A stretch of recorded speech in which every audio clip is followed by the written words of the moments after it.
What's up, everybody, and welcome back to Ohio Sports Talk. I'm your host, Doug. That's Jordan Maxon. Jordan, we've had a couple bumps in the road the last couple weeks. How you feeling, man? It's good to be back and good to have everything working today. What's going on with you? A few bumps brought to you by Spectrum, but hey, doing really good, Doug. Great to be back here for our fans. Great to be back here for the show. We got a lot to cover. Had a great weekend, Father's Day weekend. Got to hang out with the family. I saw that you guys did a little bit of enjoyment too. Always good to catch up with our dads and also being dads. So that was fun. Yep. Big series for the Brewers and stuff. We'll dive into that, but just happy to be back. Got everything sorted out, and we're gonna rock and roll, sir. Yep, excited. You know, we had a couple tough days. Shout out to Megan. Already better off to a better start. Yeah, we appreciate that. We are doing better today than we were last week. Jordan, you know, let's touch on it because it's happened. It's just fresh in our heads. The Reds win 2-1 over the Pirates. Nick Lodolo throws an absolute masterclass game tonight. 7 innings pitched, 4 hits, 1 earned run, 8 Ks, 0 walks. Really dominated tonight's game.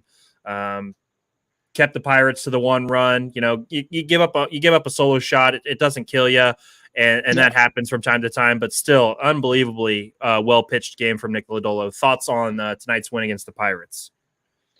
Nick Lodolo, I'm gonna kind of compare what you were talking about. Him and Hunter Green being a top 10 duo. Nick Lodolo really shining, really showing that out tonight. Went deep in the game, not too high in the pitch count, was patient, not too many walks almost at all. One solo shot, it's against the Pirates, against a divisional foe. That's going to happen, like you said. But really a master class, much needed. Pitching, really shot in the arm since the Hunter Green start against the Brewers. We needed to get out of the funk, and Nick Lodolo was exactly what the doctor ordered. So just really, I would like to see the offense kind of flow harder, but Nick Lodolo in the pitching, an absolute 360 tonight. So I hope they build off that moving forward, finish the series strong, and really kind of come back home and see what we got going. Yep, well said. Jordan, let's look back at the weekend because obviously we didn't get to talk about it yesterday. The Reds do lose 2-3 to the Brewers. You know, after the first game, we were riding pretty high, beat them 6-5. Then we lose 3-1, 5-4. I thought in the 5-4 game, we really were close. Stuart Fairchild, had a, whatever you want to call it, a little bit of a running mistake when he kind of double checked the outfielder and didn't get a full run. What are your thoughts, Jordan, on that series against the Brewers? There's a reason the Brewers are the best team in the NL Central, and they showed that against us in the final 2 games of the series. What were your thoughts there against the Brewers? Well, Doug, and I know we lost the series, but the series was closer than what the paper will tell you. Game 1 had a couple of absolute defensive gems from the Brewers that robbed 2 solo shot. What many games, Douglas, and against any other team, the Brewers are like our Achilles heel, and we got robbed of 2 home runs. I'm not saying that would have changed the tide, but it definitely took the momentum out of the bats and kind of took the breath out of the Reds early. But game 2, you look at the Hunter Green win on game one. Game one. Pardon me. Game 1 for the Hunter Green win. Another absolute killer performance all the way through. He battled. He was in some bad situations. He stayed patient. Called upon the pitches that he needed to. The infield kind of bailed him out a few times. So really complete team win there. Game 2 was just kind of, it looked like we just kind of came off that high. Game 3 that I feel like we just kind of packed it in. So it just kind of wanted to get the hell out of the series. But it was a good measuring stick to see where we are, especially coming out of the the Ohio battle there where we split the series 1-1. So we kind of went in with some momentum. But there's much needed work to be done on the roster. We're getting guys healthy. Martini was called back up, so that's a good shot in the arm. We got other guys, on the rehab trail. And Douglas, I'd like to see the Oakland A's bat. Well, I don't want to veer up too much off topic, but the Reds have some tweaks to make. The series was a measuring stick to where we are. I don't think we're as far off as what a lot of people think.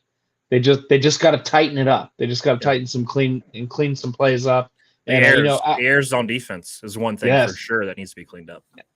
Ellie's errors were kind of killing us, but he also came back with some amazing plays over the weekend. But You gotta take the good with the bad, unfortunately, with that situation. it's Clint Eastwood's the good, the bad, the ugly, with Ellie Dilly Cruz and kind of all season. I'm kind of hoping we're getting the ugly out of the way because the man's only in year 2. Didn't even play a full year last year. We got to remind our viewers that because I see the Twitter hate sometimes on him, but really overall a great series, a great measuring stick. We didn't get the wins that we wanted, but I think it's solid moving forward. If the coaching staff and the GM and I can't believe what's coming out of my mouth, make the right tweaks and do the right things and build off of it. But how do you feel about it, Doug? I didn't feel great. The Brewers, I mean, they've won 8 straight series against Cincinnati. That's insane ownership. I mean, that's just what it is at this point. Ellie played great in that series for the most part. A couple of errors. He's got 15 on the year, but I don't want to. I'm not going to dwell on that. Jameer Candelario is playing insanely good baseball. So hot right now. He's legitimately one of the best hitters in baseball for the last month now. Wow. It's incredible how well he's playing. He had another hit tonight. He did get injured, so we'll see how severe that is. The Reds have just had shit luck. It was nice to see TJ come out and be able to play after he tweaked his groin last night. Good to see him back. What were your thoughts, Jordan, though, on Skeens? We saw him, the phenom for the Pittsburgh Pirates. What were your thoughts on him last night in the Pirates 4-1 win? Because that kid is going to be damn good for a long time. What were your thoughts after seeing him for the first time live? Oh, that kid really kind of reminded me of Johnny Cueto's first starts as a rookie when we had him. Really struck out a lot of batters against us. Man, just I felt like some of the calls were a little bit iffy. That the strike zone was not consistent, brother. As much as people want to say Reds fans are complaining about it, even the announcers, because we were able to watch one game on FSN. Shout out to FSN. Thank you for saving us for one game. But the strike zone was just not it wasn't called consistent. But him as a pitcher, he was everything as advertised, Doug. Yeah. I am truly sad that the Pirates have him when we don't, because he's going to be there. If they're smart, he'll be there for the next decade. So I would assume he's gonna, he'll get paid a large sum of money. Yesterday he had 6 innings pitched, 6 hits, 1 earned run, and that earned run was literally in the first inning. 7 Ks, 1 walk, and he had a nasty pickoff from Ellie. He picked Ellie off. That's rare, so that was interesting to see. Jordan, we've got Hunter Green going tomorrow, 12:35 start. We talked about it. We've got Nick Lodolo going, and then we've got Hunter Green. And I feel very confident when we've got those guys going 1-2 in a series, or 2-3 in a series, however you want to word it. Hunter Green tomorrow versus Mitch Keller. Mitch Keller in his own right is a damn good pitcher. Should be a fun pitching battle. We need to win tomorrow, Jordan. We really need to win tomorrow. We've moved to 35-38. We're tied with the Pirates again. We're like right in that middle ground of the NL Central right now. Yes. We're tied with the Pirates for 3rd place. The Cardinals are 36-36. We got to keep inching our way back into that 2nd spot and towards, working our way back towards the Brewers. So what are your thoughts for tomorrow? I predict Hunter Green's going to pitch a damn good game and we're going to get a win. But what are your thoughts for tomorrow? I think Hunter Green's going to pitch the game that we need him to. I think we're going to get the win. Because if you look at the consistency of the Reds scoring, we've kind of had two not, I won't say 100% quiet games. We've had 2 down games, and then it just kind of happens for them that way for whatever reason, whether it's management, players' mentality. I think they're going to light up the scoreboard tomorrow and leave Pittsburgh feeling high, get a division win, get another game back in a wild card, and get a game back in NL Central, and kind of execute and think about what they have to do next. I think tomorrow is going to be a fireworks show. I'm predicting 5-3 Reds win. I think the bullpen kind of gives some out after Hunter Green's exit in the 6th or 7th, but I think he's going to leave with good run support. I think Ellie's going to have a good game. If he's not on a rest day, I think if Candelario's in the lineup, I think he's going to go yard and kind of continue his hot streak, and those two guys are going to feed off each other and energize the rest of the roster. Yep. No, I'm with you on that. Jordan, breaking news: Willie Mays has passed away. One of the all-time great baseball players, a Hall of Famer, two-time MVP, passed away at age 93. So we would be remiss not to mention Willie Mays. All-time great player. Yeah. So rest in peace to Willie Mays. Obviously. Rest in peace, Willie Mays. Jordan, let's transition though. We've hit the Reds pretty hard. We're looking forward to tomorrow. Obviously, we've got big games. We've got all kinds of stuff going on. Let's talk about the FC Cincinnati, Jordan. We've been dipping our toes more and more into the soccer world. I'm becoming a soccer guy, Doug. I never thought I'd say it out loud. But FC's calling my name. Big soccer guy, Jordan, back in the mix. We beat San Jose this past weekend, 4-2. We beat them. 4-2, and we had the incredible hat trick from Yayu Kabu. Dude, came off the bench. It's different in soccer. Substitution, comes in, scores a hat trick. He's the 8th player ever to have a hat trick being a substitute player. Incredible stuff from him. 4-2 win. Impressive stuff. Jordan, who do they have next on the schedule? I'd have the double back on that, Douglas. I apologize. I believe it's Philadelphia, right? Philadelphia. I believe you're correct. I know they're getting out of the West Coast, which thank goodness. The last game was a 10:30 start, and I was dead to the world by midnight. So I tried to keep our fans in tune. But it was a late start. California is about 3.5 hours behind us. Yeah. So. No, that's okay. They got Philadelphia coming up tomorrow night. Philadelphia, not a great team. They're at the bottom of the Eastern Conference, a game that FC Cincinnati should take care of. And they're still neck and neck with Miami right now. I think they're 2 points behind at the moment. They are in the hunt to win the East still. Philadelphia worries me, Douglas, because they're a top 5 team in youth.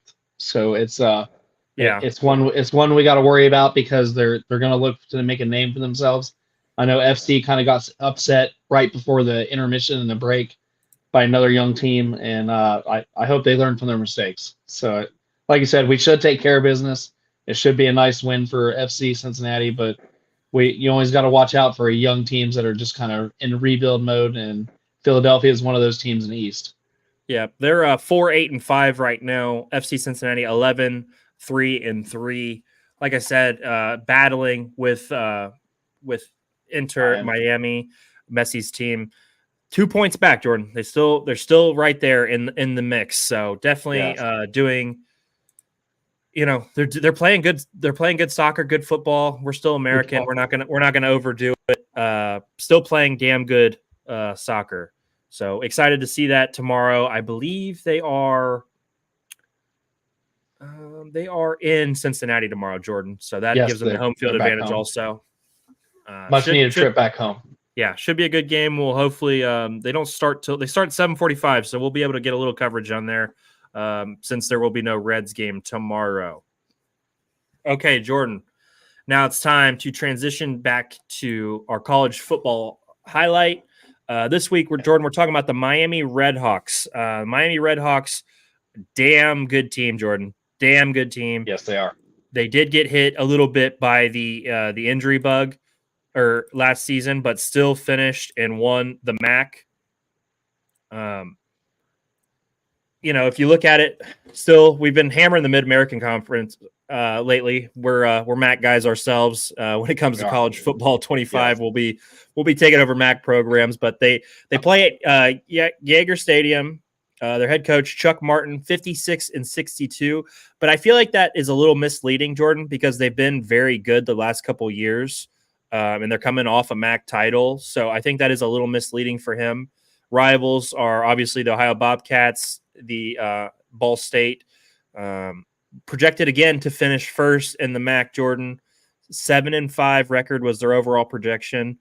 The recruiting class, 82nd in terms of recruits, 22 commits, and then 132nd in the transfer portal. They actually lost some more guys to the transfer portal than they were able to bring in, but they returned their stud quarterback, Brett Gabbert. He was injured to finish the year. He is most likely projected to win MAC Player of the Year. Then they've got two really good linebackers in Matt Solpick and Ty Wise, who combined for 265 tackles last year, Jordan. That's incredible for two guys to do, and they are definitely all MAC players in their own right. And then they have a D-end, Brian Ugwa, 8 sacks, 2 forced fumbles, another guy who's going to be one of the better players defensively in the MAC. Doug, I'm not going to lie. I thought they were going to lose their defensive end in a transfer portal. They did lose one though, Jordan, but they were able to keep him. Yeah. But no, keep going because they lost their star receiver. I saw that. Yeah. But they also were able to keep their star punt returner and kick returner. So I mean, they did a good job of managing the portal, and they did lose good players, but at the same time, they were able to maintain and add in a couple places where you wouldn't think they would.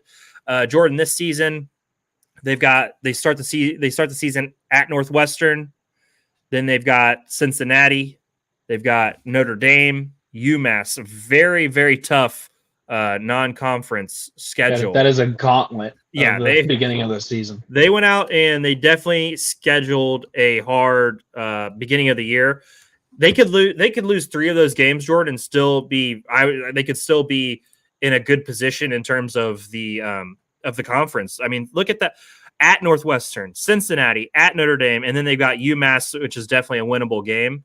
Imagine if they could find a way to upset Cincinnati in there and set themselves up even better going forward. So, Miami, I'm gonna flash their schedule on the screen just so everybody can see it. They could have a chance to upset Northwestern. Northwestern is kind of in a little bit of a funk and rebuild right now. And you're not wrong. I just think that's going to be a tough one.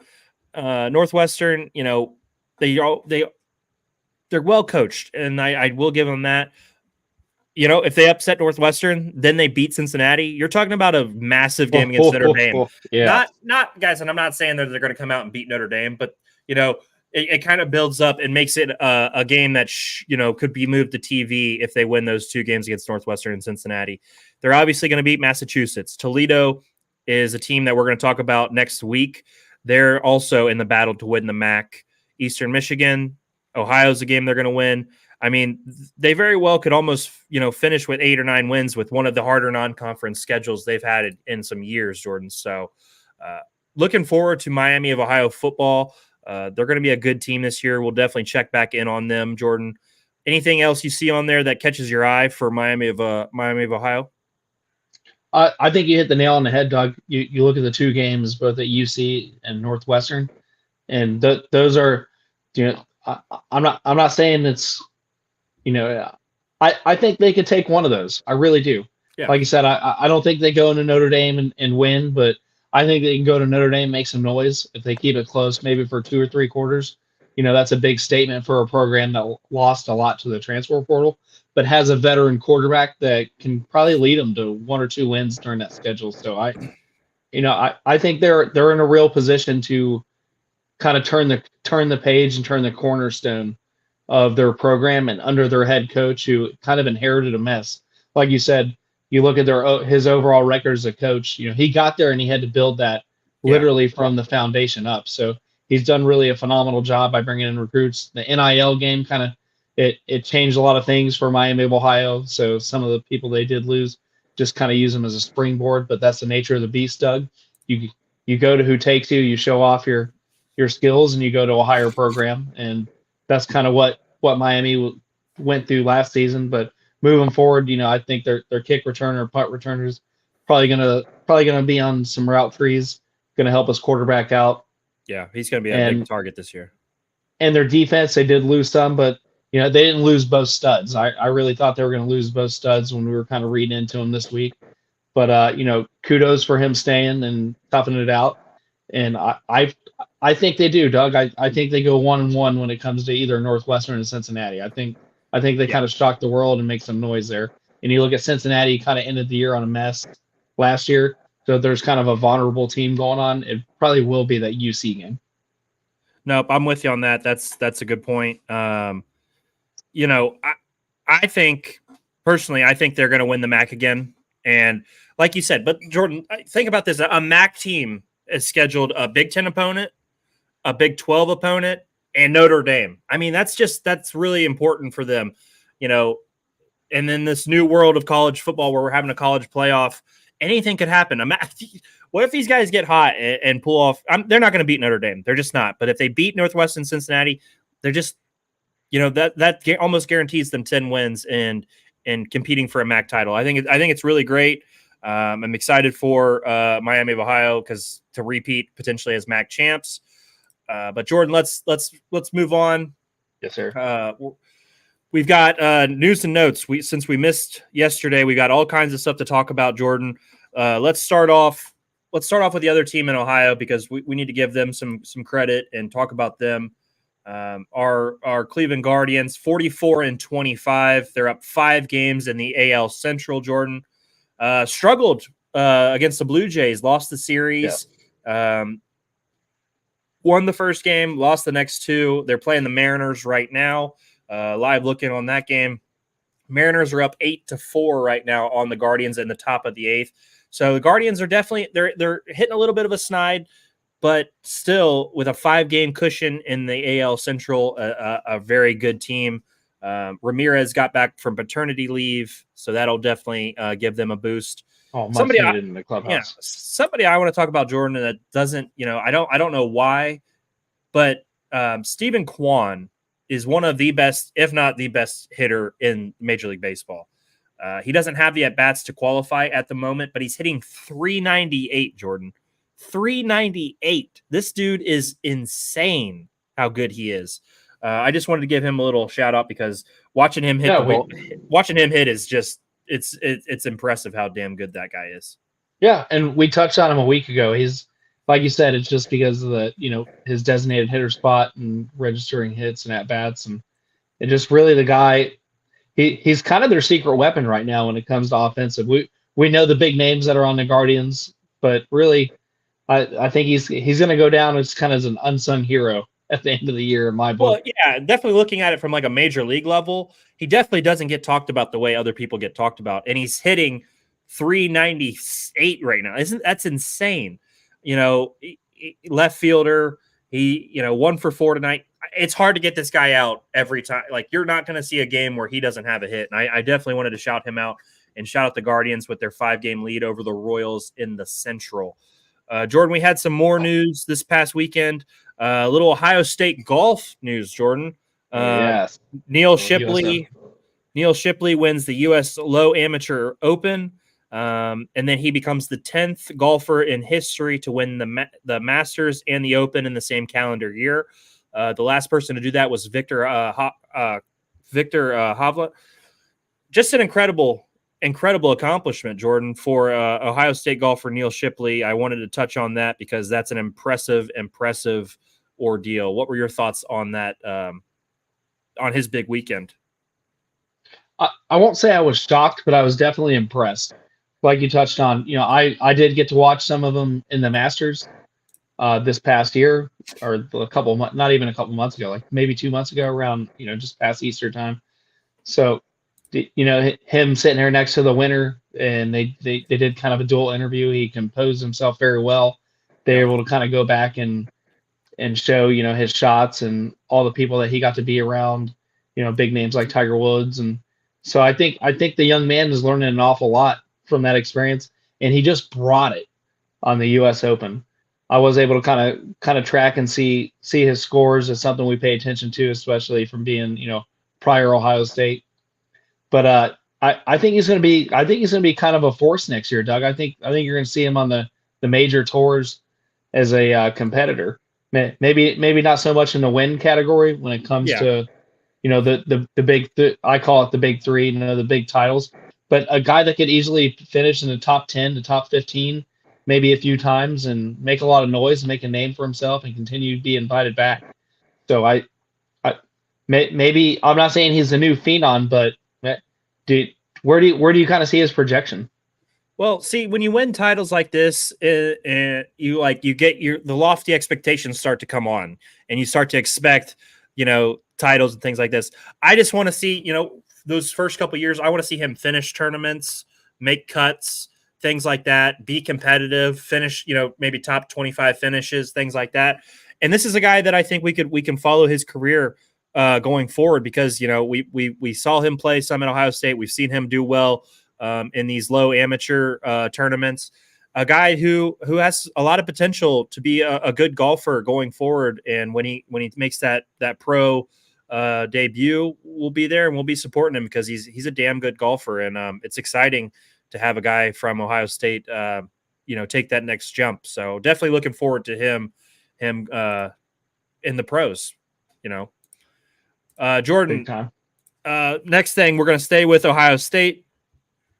This past weekend, Ohio State signs consensus 3-star running back, 4-star in some publications, Isaiah West. He is one of the best running backs in the 2025 class, the second running back commit of the class behind Bo Jackson. Another talented player joins Ohio State, and if we stay on here long enough, they'll probably get another commit. Jordan, the Ohio State train just keeps rolling. Isaiah West joins the group. Jordan, what are your thoughts there? Doug, I feel like the trumpet has finally played. The gates are opening up, and what a flood it's been. I mean, what another win for Ryan Day and company. Just an absolutely already stacked running back room going in, especially the transfer portal and who we already have here. We get Bo Jackson. Now just another domino falls in this area, and we're going to touch on it too. They're talking about our safety transfer playing both ways, maybe at running back as well. I mean, Douglas. It just all I see are wins. Kind of other notes too. Chris Henry Jr. is reassuring that even though he's taking other visits, he's still all in on a Buckeye train. That story came out about 15 minutes before we went live. So Doug, it's a lot to keep up with. That Ryan Day has got to put this on. I need to see it on the field. It needs to be September. We need to see some of these guys and how it's going to affect everything. Because right now it is, man, we're in the honeymoon phase right now when it comes to recruiting, and I don't know where it's going to end, but what a run! I just, both Jim Trussell and Urban Meyer kind of came out and talked about it today too. And they said this is the most talented roster in a decade that they're putting together. And that, when two guys like that, especially Jim Trussell, who kind of shies away from the public when it comes to, big time interviews and making comments and stuff like that, you got him coming out in front of the cameras and, praising this team and praising this squad. Doug, is this our year? Is this finally, does this put us over the hump? Do we put together maybe a 3-year window with all this recruiting? My mind goes nuts. My mind races over this. Well, and I think it's fair to do that, Jordan, because this group is so talented and it's so impressive what they're putting together. I mean, they've got a couple big fish out there that if they sign, it could be a game changer going, like you said, the next 3 years. So, shout out to Jenna. Thank you for watching. Go Bucks. We need that. But yeah, I mean, just the recruiting on this level has just gone insane, Jordan. Insane. And then let's talk about it. You brought it up. Caleb Downs is now taking snaps potentially at running back. We have one of the most talented rooms in the country in running back right now. And we're talking about our incredible safety potentially joining and playing running back. So where did you see that? And is that not just crazy in its own right? Could we get this guy playing both ways to get him even more touches? If you kind of look at how Colorado ran their players, and Coach Deion Sanders kind of highlighting players going both ways, and there's a history of it too. So yeah, I could totally see that. And Chip Kelly, he doesn't get enough credit, Douglas. Chip Kelly is an offensive mastermind. He had some down years as a head coach, but this is why we brought him in. We brought in a head coach caliber guy is running our offense. And to hear this news come out that he's looking at our athletes and saying, hey, could we play both ways? Would you be interested? Maybe some speed packages, maybe some outside reverses, maybe some veer and leer motions where he's kind of coming across the field and getting the ball. Douglas, the possibilities for Chip Kelly, if you look at his resume and what he's done with running backs, at least on a college level, this is phenomenal, because we already have the thunder and lightning, and now we're bringing the boom stick to it. It's kind of reminiscent when the Giants won their Super Bowl with Brandon Jacobs, Tiki Barber, and they have that third running back that's slipping my mind, but it just they kind of had a 3 running back combo. I know that's the pros, but I mean, you look at Ohio State kind of getting back to a dominant run game. This is it right here. They have the cards. They have the offensive line. We have the transfers. So for Chip Kelly we're loaded, dude. Yeah, we're loaded. Chip Kelly's just adding another arsenal, another wrinkle in the fold, and I love it, Douglas. If they could conserve him, like I said, I think it's special packages. I think it's going to be it's got to be special. It's got to be specialty stuff, because he's so good at safety, Jordan. He's one of the best safeties in college football already. You don't want him potentially to be taken away too much from safety, but if he can come in and help the offense, by all means, come in and help the offense. It blows my mind, because Ohio State already has so many players. Emeka Ibuka, they've got Jeremiah Smith, who's going to be a freak, and he already looks like a freak. They've got, like I said, the running back tandem, Henderson and Judkins. I mean, there's so much already going on, and you throw another talented player in the mix potentially with a couple packages. I love it. I think it's fantastic. Jordan, more news. Ohio State men's basketball will play a home and away with Texas A&M starting this season. We'll play them at Ohio State this year and at Texas A&M next year. That's just a fun matchup. You get an SEC team in Columbus, and then at their place. That's going to look good on a resume either way. So I just want to touch on that. Shout out to Diebler, doing a fantastic job. He's built himself a hell of a ball team. Those guys are going to be damn good. You look at our upcoming with Kentucky too. They've done a great job scheduling. So I wanted to shout that out. I saw that. And then our last, we got 2 more notes, Jordan, before we get out of here. Blue Jackets fire head coach Pascal Vincent. They missed the playoffs 4 years for the Blue Jackets. At 27, 43, and 12 as the head coach. It was time. Blue Jackets, they might just never be really good, and that's okay. They had a couple good years where they made the playoffs. They had some years long ago with Rick Nash. But it's just never. That's a name that hurts. It's never materialized as a consistently good hockey team. They got good fans, they got great support, but the product on the ice is never fantastic. So I did want to say they are in the head coaching search. And then a little bit more news in Ohio, Jordan. T. Higgins signs the 1-year deal. Yes, and I'm just gonna, you guys are loaded and prepped for a big 2024. What were your thoughts on T. Higgins getting that year contract? It was sooner than I expected, Doug. I thought he was going to kind of go the route of Jesse Bates. Jesse Bates waited about another month before he signed his 1-year tender under the franchise tag. But really great to see, whether we lose him or not next year. Really happy to see T. Higgins sign it's about $22 million. So I don't know many people that are not going to play for that, even if it's under a 1-year umbrella.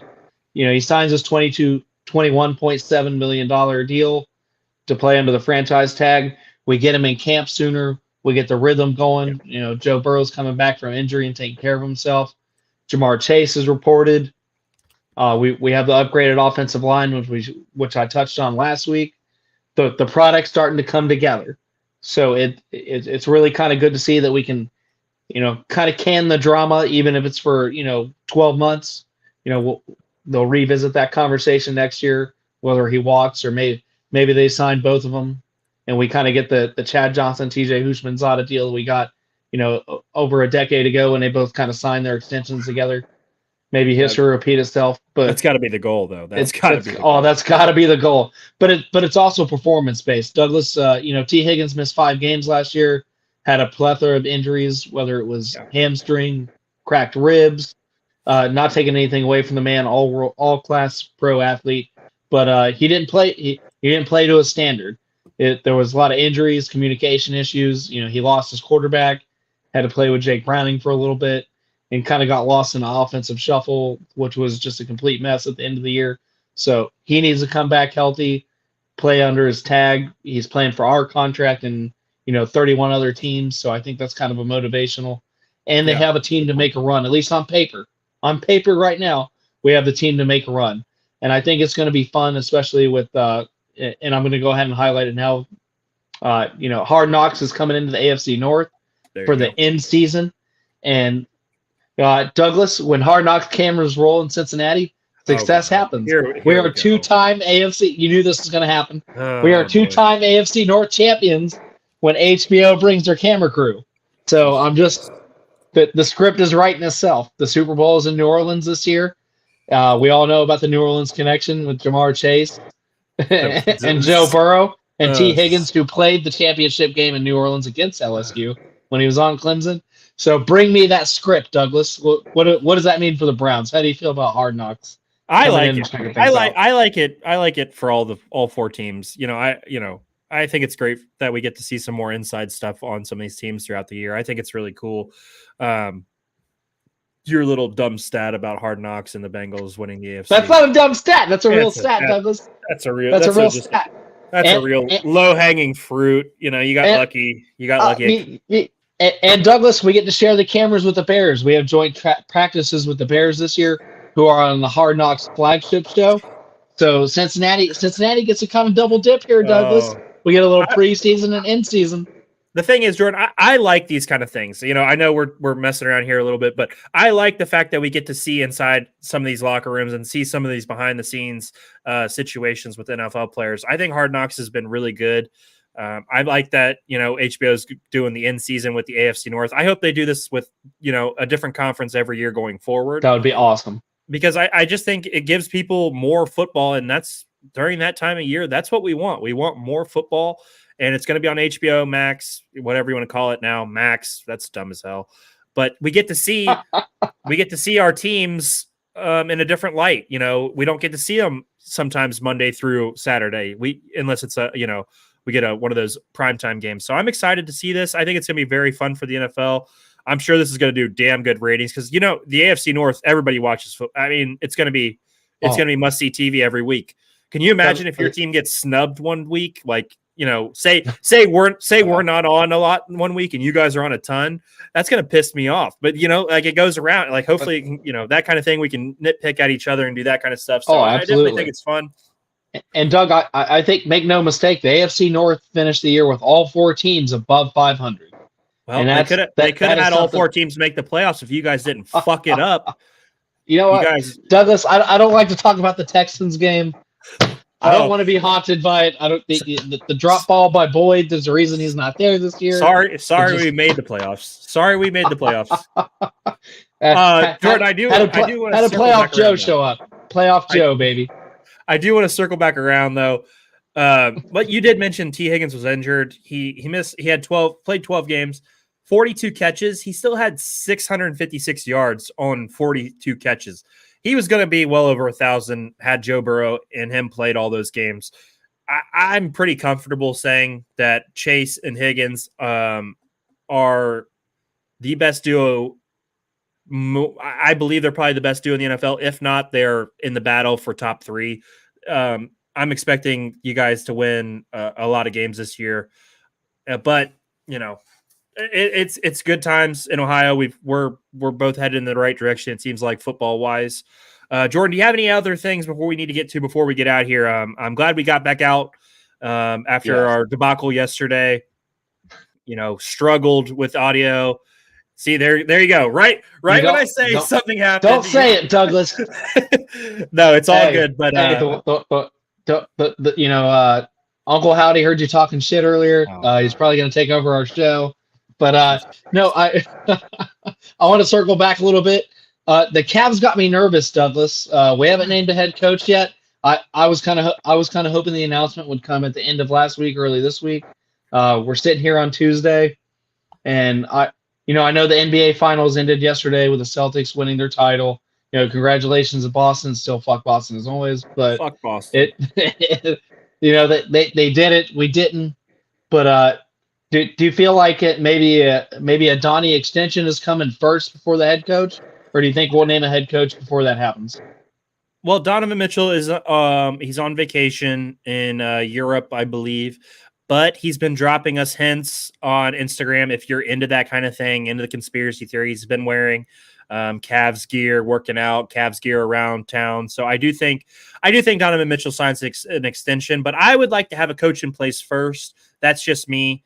I don't think it's the end of the world if Donnie signs first. If Donnie signs first, that means to me that he has the coach in mind is going to be who he's comfortable with. So I think that's perfectly fine too. But yeah, Jordan, I think we're in a good spot. I'm not going to overreact. It's still the middle of the summer. Now that the finals are over, you can negotiate with your free agents and you can start working on framework of contracts and things like that. So I'm sure those conversations will be ramped up very soon with Donovan Mitchell once he returns from vacation. And yeah, we need to get a coach in there. I agree. We need to get a coach in there. It's time. We've had these 4 candidates named. Let's make our decision and let's get headed in the right direction. Going forward. Are you still on a James Borrego train, or do you feel like Kenny Atkinson is still I'm still leaning with Kenny Atkinson. I haven't heard anything that's made me think otherwise. So I'm going to keep riding with Kenny. But yeah, glad you threw some Cavs talk in the end. Jordan, that we've gone 42 minutes. Did not expect to go that long tonight. Makeup episode for last night. I want to thank everybody. 76 viewers. Thank you guys live right now. Thank you for coming back out and watching the show after the last couple of debacles. Go ahead, Jordan. No, I just want to thank our fans, and we kind of hit an accolade here on Twitter X, whichever version you want to call it. Thank you for putting us over the 1,000 marker. That's a big win for Douglas and I. We appreciate everything. We appreciate your interactions. We interact with you guys during the day, during our regular jobs. We get on here. Both of us try to team up the best we can and give you some, the best sports news in between. But 1,000 followers, and the roof is only going to continue to rise. Our stock's only going to go up. We got some things in the works that are going to, it might be a very big week for us next week. Can't wait to hit those announcements. But we're extremely thankful. Thank you for really suffering with us through spectrum difficulties is what I'm going to call it. But we're here tonight, and we're only going to go up from here. So thank you to everybody that's watched, tuned in, and interacted with us this week. Well said, Jordan. So yeah, thank you guys. Thank you to everybody who watches. Thank you guys to who interacts with us, does all that stuff. Thank you for everybody who supports us on all of our socials. We are almost at the 200 subscriber mark on YouTube. If you could help us hit that mark, we're 2 away. So please hit that subscribe button on YouTube. We are active over there too. I'm Doug. That's Jordan. This has been Ohio Sports Talk, and we will be back Monday night, 9 o'clock. Talking Ohio sports again. See you guys.